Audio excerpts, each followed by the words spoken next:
जगदलपुर में आमतौर पर राजस्व अमले पर गड़बड़ी करने की शिकायत मिलती ही रहती है, जिस पर कार्रवाई भी कभी कभार हो पाती है। जी हां, हम आपको बता दें कि जगदलपुर के फ्रेजरपुर हलके की वह कहानी, जिसे सुनने के लिए राजस्व विभाग के तमाम अधिकारियों के आंख और कान बहरे हो चुके हैं, जिन्हें ना तो एक गरीब आदिवासी की गुहार सुनाई दे रही है और ना ही उनकी परेशानी दिखाई दे रही है। ऐसा ही एक मामला प्रकाश में आया है, जहां एक आदिवासी ग्रामीण की पट्टे की भूमि पर किसी अन्य व्यक्ति का पट्टा बैठा दिया है। जब हमारे चैनल के संवाददाता शेख अशफाक ने आदिवासी ग्रामीण से बात की, तब उस ग्रामीण ने बताया कि 1990 में उसके द्वारा भूमि का क्रय किया गया था तथा नक्शा अस्पष्ट होने की वजह से उसमें भूमि को लाल स्याही करवाने का आवेदन दिया था। तब यह जानकारी पटवारी और राजस्व निरीक्षक के द्वारा दी गई थी। उनकी जमीन पर अपनी वास्तविक जगह पर न होकर कहीं और है तथा आदिवासी ग्रामीण की वास्तविक जगह पर आज किसी अन्य का होना बताया गया। आदिवासी ग्रामीण ने यह भी कहा कि उसे जल्द से जल्द न्याय मिले तथा उसकी जमीन वापस दिलाई जाए। वहीं छत्तीसगढ़ सर्व आदिवासी समाज के प्रदेश उपाध्यक्ष राजाराम तोड़ेम ने हमारे संवाददाता से चर्चा करते हुए बताया कि हमारे आदिवासी समाज के भाई की जमीन जो किसी अन्य व्यक्ति के नाम पर कर दी गई है, अगर वह जमीन हमारे आदिवासी भाई को वापस नहीं दी गई तो हम उग्र आंदोलन करेंगे और तहसीलदार के द्वारा अनुमति मिलने के पश्चात भी अगर आदिवासी पटवारी और राजस्व निरीक्षक के द्वारा भूमि नहीं दिलाई जाती है तो उचित कार्रवाई की जाएगी। क्या नाम? अच्छा, क्या मामला है जमीन के बारे में बताइए आप। वो मेरा रिश्तेदार था धर्म सिंह, उसमें उसका 1 एकड़ ज़मीन था। वो क्या है कि पटवारी लोन इधर उधर मतलब लालची के लिए किए थे। वो लोन किसी का दूसरा कब्जा बिटा दिए का है तो नफी ने लालची है। अच्छा, ज़मीन कहाँ पड़ती है, कौन जगह में है ज़मीन? फिर ये आपका फ्रेजरपुर पड़ता है। फ्रेजरपुर एरिया में आता है ना? हाँ। तो यहाँ कितना ज़मीन है आपकी? 1 एकड़। 1 एकड़ ज़मीन है। अब क्या चाहते हैं सरकार तो से? अपन को ज़मीन पाने के लिए ज़मीन चाहिए बोल के। तो पटवारी से बात हुई तो क्या बोला पटवारी ने? लाल से विधिवत वगैरह सब के लिए दिए थे। तो क्या बोले हो पटवारी? तुम्हारा ज़मीन है ही नहीं बोल रहे। आप पास कागज़ है पूरे? है कागज। कागज़ आपके पास है ना, दिखाने के लिए? साक्ष्य के लिए है ना कागज़? है। तो इसका मतलब ये है कि यहाँ पे आपका जमीन होते हुए यहाँ पे दूसरे को बैठा दिया। दूसरों को बिठा दिए हम, तभी तो लाल से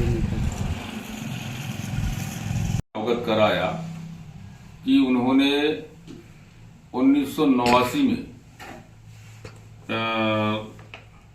रोनू पिता से जो है, रोनू पिता सोनू गोंड से जो है ना 1 एकड़ जमीन फ्रेजरपुर में खरीदा था और अभी जो है वो जमीन फ्रेजरपुर इलाके से गायब है और उसके पास पट्टा है और रजिस्ट्री पेपर्स हैं, धर्म सिंह के पास सब कुछ है। उसके बावजूद जो है वो उसको वो जमीन जो है पटवारी के द्वारा, राजस्व विभाग के द्वारा जो है ना दिखाई नहीं जा रहा, जिससे एक आदिवासी जो किसान है वो काफी परेशान है और वो ये चाहता है कि उसको जो है ना उसका जमीन किस जगह पे 1 एकड़ जमीन है फ्रेजरपुर के अंदर में, वो उसको दिखाया जाए। अन्यथा जो है वो आत्महत्या करने के लिए जो है अपने आप को इस प्रकार के कृत्य करने के लिए जो है ना वो मान रहा है। बोलता है कि भैया मेरा जमीन मिल नहीं रहा है और अब मैं क्या करूं, आप बताइए। तो इसके संबंध में उनने तहसीलदार को भी अवगत कराया। तहसीलदार ने एक आदेश भी किया है कि उसका जो जमीन का है वो लाल लाइन बना के उसको दिखाया जाए, जिससे जो है ना वो गरीब आदमी का जो है ना उद्धार हो सके। किंतु शासन प्रशासन है कि इस पर आदिवासियों के ऊपर अत्याचार किए जा रहे हैं, जिससे जो है ना आदिवासियों के लिए जो है ना बड़ा संकट का विषय पैदा हो गया है।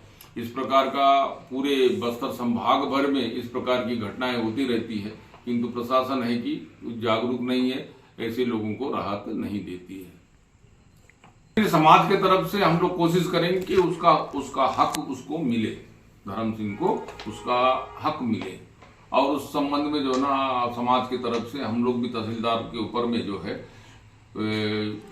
से जो है आग्रह करेंगे कि भाई इस पर उसकी जमीन खोज के जो है ना उसको दिया जाए। अच्छा, इस मामले को अगर अच्छे से उठाते हैं तो बाकी और आदिवासियों को इसका फायदा मिलेगा, ऐसा नहीं लगता आपको?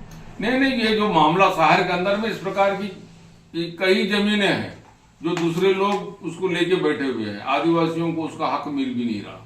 ऐसे बहुत से प्रकरण इसके पूर्व में भी हम लोगों ने तहसीलदार को अवगत कराया, किंतु अभी तक जो है नगर निगम क्षेत्र होने के कारण यहाँ पर आदिवासियों के हक की बात पर किसी प्रकार का कोई कार्यवाही नहीं होती है, क्योंकि ये 5वीं अनुसूचित क्षेत्र है।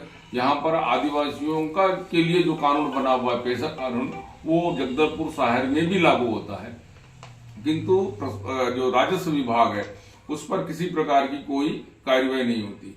यदि मेसा कानून यदि लागू हुआ होता तो भी जो है आदिवासियों को जो शहर के अंदर में जो जमीन है उसका हक जो है उनको मिला होता, किंतु जो है राज्य माने जो शासन के द्वारा विधानसभा में मीसा कानून के अंतर्गत किसी प्रकार का कोई कानून पास नहीं किया है, तो इसीलिए पेशा कानून के अंतर्गत ही आदिवासियों को न्याय दिलाने की व्यवस्था सुनिश्चित करने की जरूरत है।